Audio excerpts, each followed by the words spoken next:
Hi.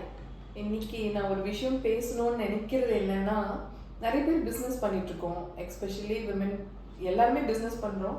நம்மள நம்மளோட பொருட்களும் நம்ம உற்பத்தி ஆகிற எல்லாத்தையும் எப்படி சந்தைப்படுத்தணும் அப்படின்னு பார்த்தீங்கன்னா, இப்போ முக்கியமாக இருக்கிறது டிஜிட்டலில் தான் நம்ம போகிறோம். எல்லாத்துக்குமே ஃபேஸ்புக் ஆகட்டும், யூடியூப் ஆகட்டும், கூகுள் ஆகட்டும், வாட்ஸ்அப் ஏபிஐ ஆகட்டும், எல்லாத்துலேயுமே நம்ம அட்வர்டைஸ்மெண்ட் போட்டு தான் பண்ண வேண்டியிருக்கு. நார்மல் அட்வர்டைஸ்மெண்ட் கொஞ்சம் கொஞ்சமாக அழிஞ்சிட்டே வருது.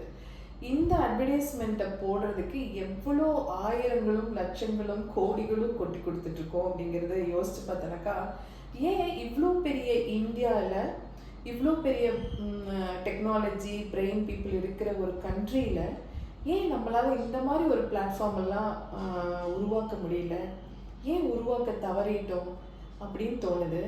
அதனால தானே பீப்புள் லைக் அமெரிக்கா நம்மளை டேரிஃப் போடுறாங்க, அவங்க ரூல்ஸ் அண்ட் ரெகுலேஷன்ஸ் போட்டுட்ருக்காங்க.